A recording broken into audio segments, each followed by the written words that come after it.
Justice si Pangulong Bongbong Marcos tungkol sa ICC. Hihimay nila ang mga legal na hakbang sakaling ipaaresto ng ICC si dating Pangulong Rodrigo Duterte.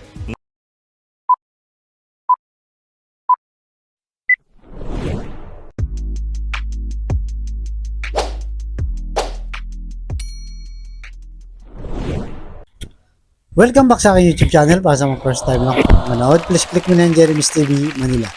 Anyway guys, wala na ba ito? Libre lang. Tulong mo na lang din sa kapwa mo. Alright, thank you very much po. So, topic natin po today's video, PBM. Nagbago na nga ba ang isip sa pagpasok ng ICC?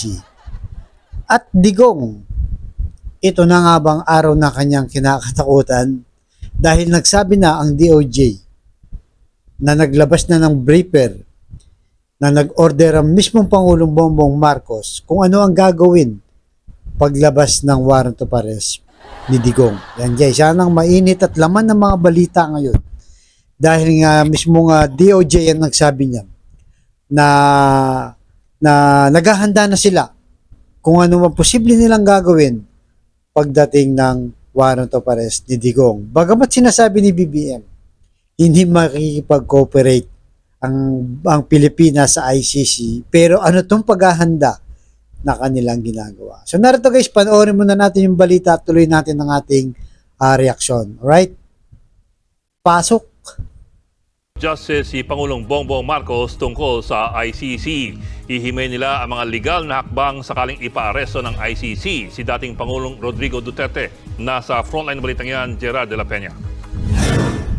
Ilalatag ng Department of Justice ang bawat legal option ni Pangulong Bongbong Marcos tungkol sa mga isyong may kaugnayan sa International Criminal Court o ICC. Kabilang na riyan ang posibleng paglalabas ng ICC ng arrest warrant laban kay dating Pangulong Rodrigo Duterte.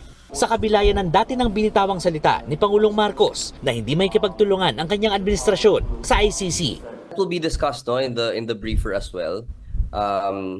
The pros and cons of each of those options, and siguro ang masasabi ko lang is there is no clear direction with regards to any of these options, except that right now the stance is that we will not coordinate and cooperate with the ICC. Patuloy na pinagdedebatihan kung may jurisdiction ng ICC sa Pilipinas dahil nangyari ang mga patayan sa drug war ng nakarang administrasyon noong panahong ICC member pa ang ating bansa. 2018 nang kumalas ang Pilipinas sa ICC kung kailan gumugulong na ang investigasyon. Minsan nang nabanggit ni PBBM na pinag-aaralan ng posibilidad na bumalik ulit ang Pilipinas sa ICC. Ayon sa DOJ, kabilang yan sa mga pag-uusapan sa ikinakasang legal briefer sa Pangulo. The policy frameworks may evolve, but we would like to emphasize that the stance has not changed. Ayon sa isiniwalat kahapon ni dating Senador Antonio Trillanes, ang inaabangang ICC arrest warrant laban kay dating Pangulong Duterte ang dahilan kaya mayroon umanong gustong mapatalsik sa pwesto si Pangulong Marcos.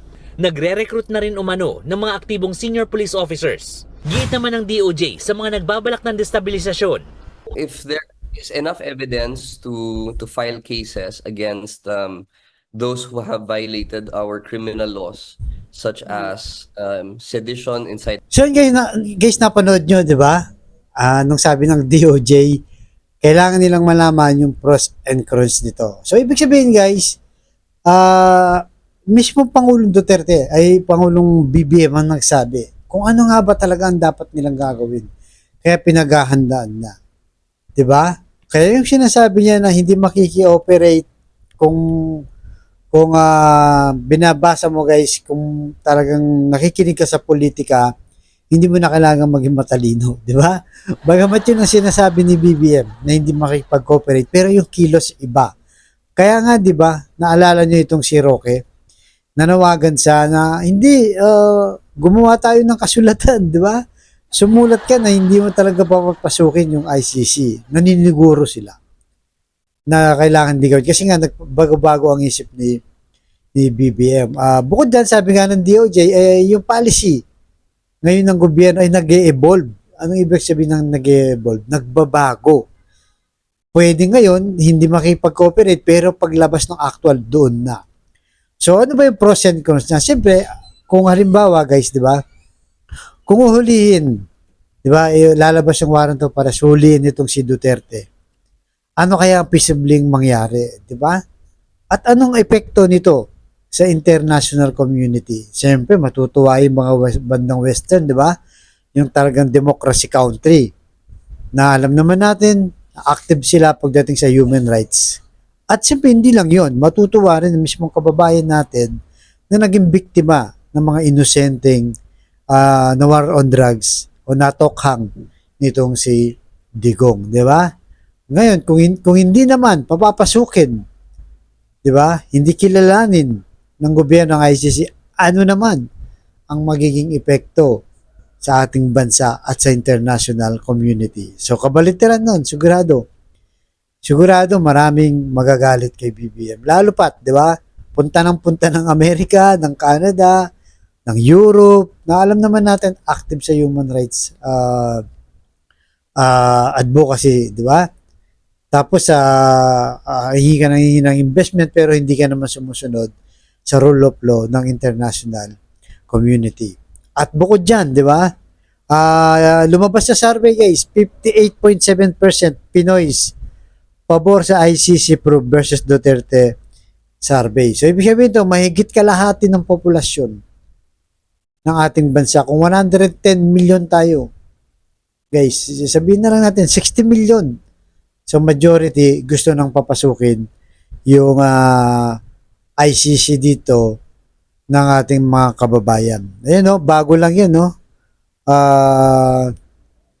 April 24 lang lumabas yung survey. Marami nang may gusto na papasukin yung ICC. At bukod dyan, guys, bukod dyan, marami na rin nagra-rally. Lalo na nung nakaraang sa araw lang. Linggo yata, May 6. Diba, guys? Monday. Nagrally yung mga vlogger at mga supporter ni BBM na panawagan na ipapasukin na yung ICC at isuko na itong si Digong. Diba? So, kabilaan na. Ganon din yung sa Kongreso, guys.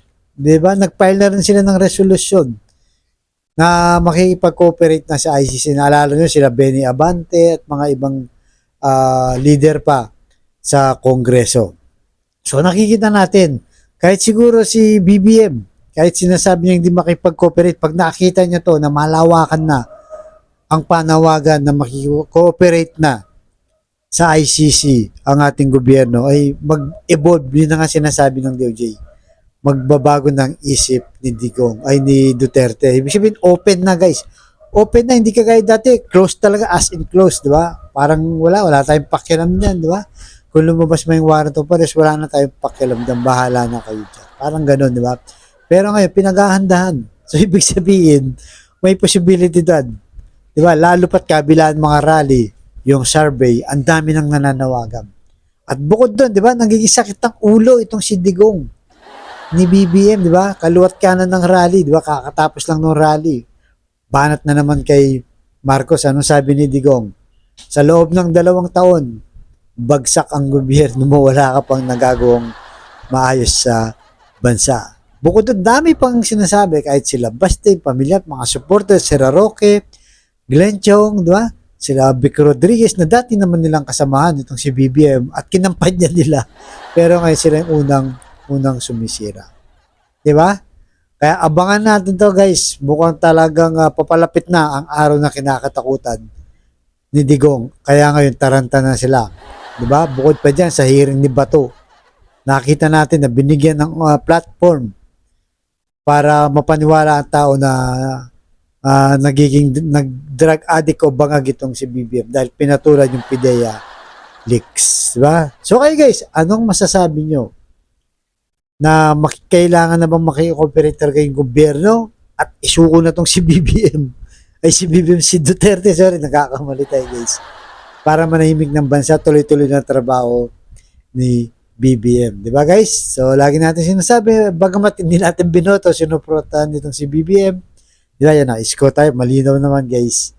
Pero sa kanyang mga policy, diba, kagaya ng kakamping, Dilawan, nagsasama-sama tayo sa isang policy ni BBM, kagaya ng yan na nga, ICC, gusto natin pumasok na. Kahit yung mga supporter niya mismo, diba?